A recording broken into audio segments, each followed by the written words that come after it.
Bonjour à vous tous du SPV de Par le Monde. Par cette courte vidéo, je vais vous présenter le cœur du thème du programme SPV 2025-2026.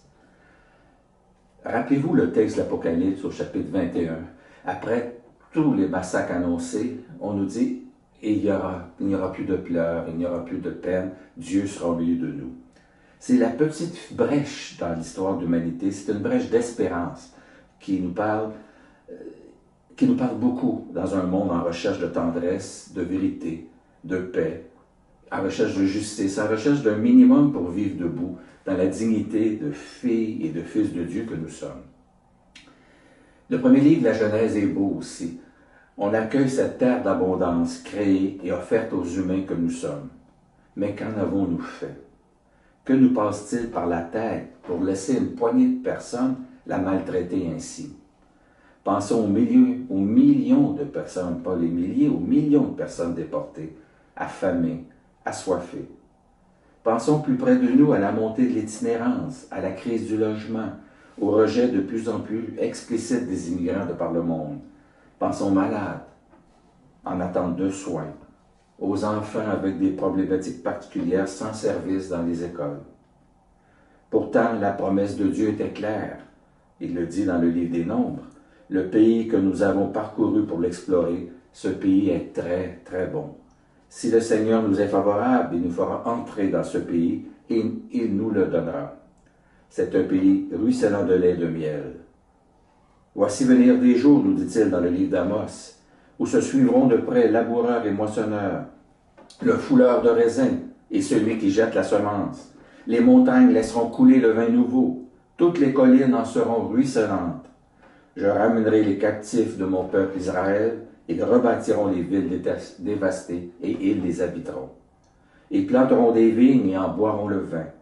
Ils cultiveront des jardins et en mangeront les fruits. Je les planterai sur leur sol et jamais plus ne seront arrachés du sol que je leur ai donné. Le Seigneur ton Dieu a parlé.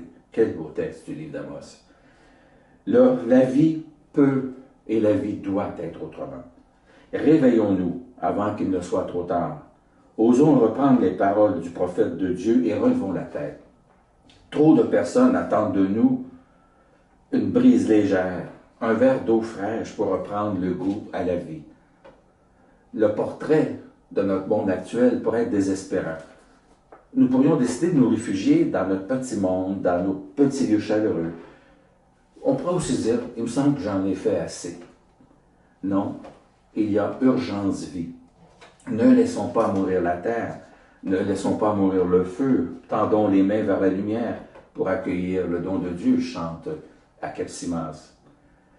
Ayons aujourd'hui et demain encore cette confiance absolue que Dieu ne nous abandonnera pas.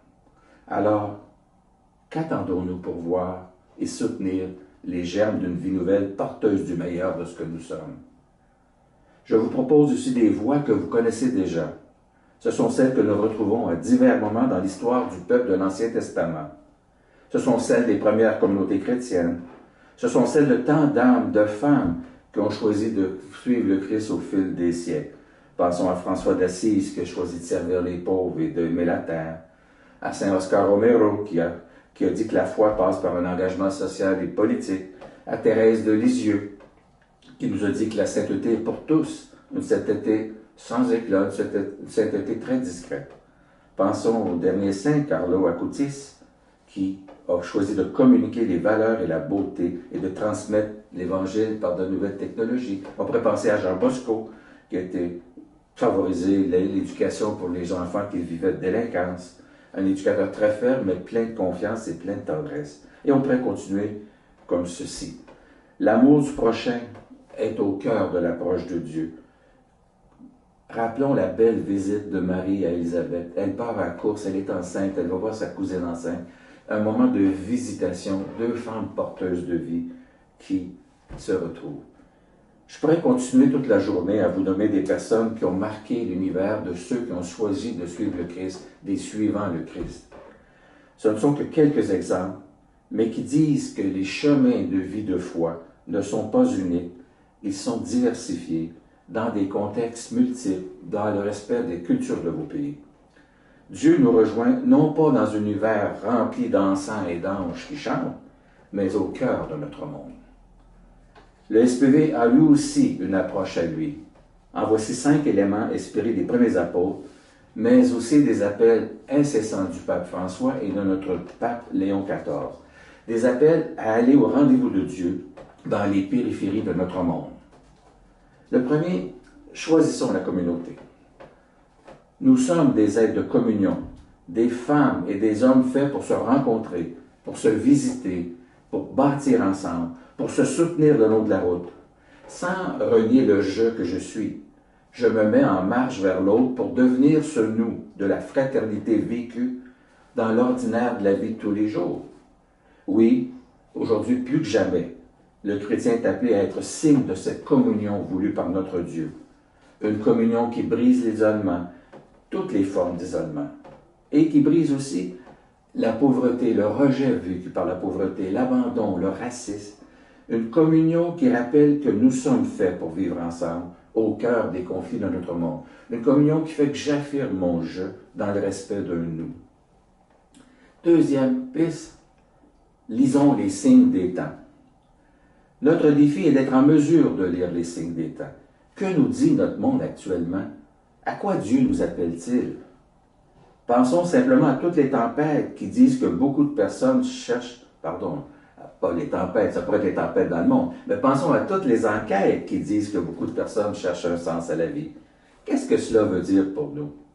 Voyons-nous le regard de Dieu dans l'itinérant qui nous demande quelques sous, dans les jeunes placés dans des centres qui sourient pleinement dans nos camps d'été, dans une personne âgée qui est heureuse de nous raconter un brin de sa vie, dans ces jeunes qui acceptent de servir au SPV, au cœur, partout dans le monde, dans ces personnes qui osent encore demander une plus grande protection de la planète. Qu'est-ce que Dieu nous dit dans ces personnes qui travaillent dans la bande de Gaza, au Soudan, en Ukraine? Oui, l'Esprit nous bouscule.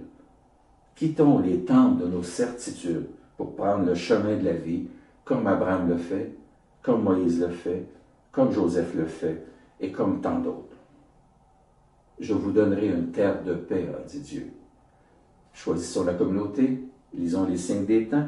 Troisième, redonnons un sens à la vie et posons des gestes qui changent quelque chose. Il devient de plus en plus urgent que notre manière de vivre, que notre sens de la communauté donne une place aux valeurs de l'Évangile, des valeurs qui suscitent la joie, le goût de vivre debout, le sens de l'engagement au service des autres. Et toutes ces valeurs se nourrissent à l'Évangile du Christ.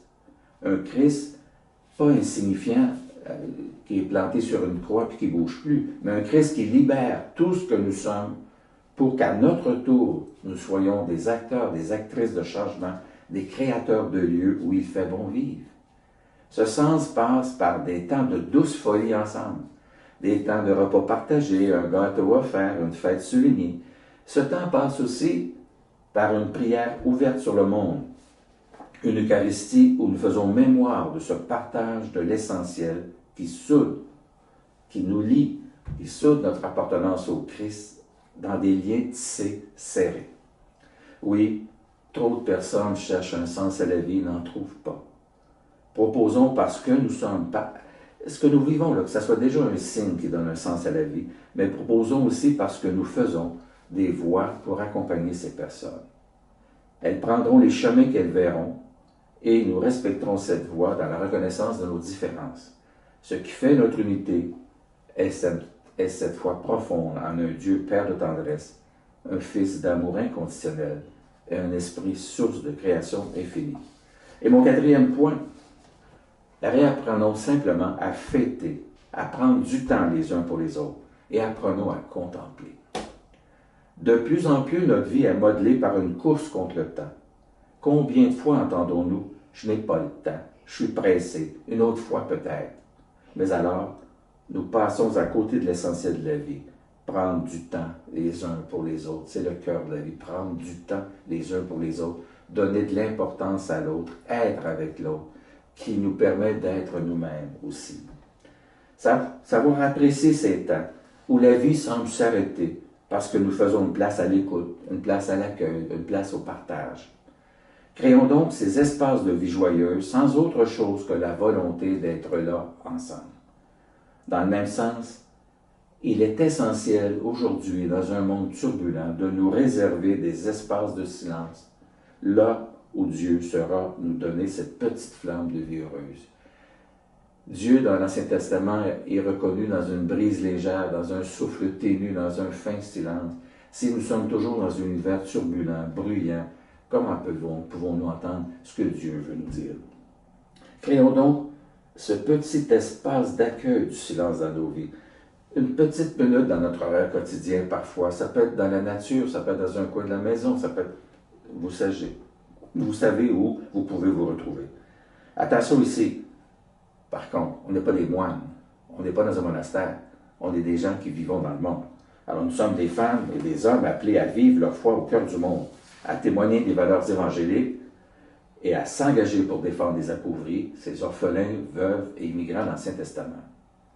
Prenons donc ces 4 chemins en toute simplicité. Choisissons la communauté, lisons les signes des temps, redonnons sens à la vie et posons des gestes qui changent quelque chose, réapprenons à fêter, à prendre du temps les uns pour les autres, apprenons à contempler, et notre route cette année sera merveilleuse. Aimons la vie, la communion, les femmes et les hommes, et nous pourrons dire que nous aimons Dieu. Bonne année SPV.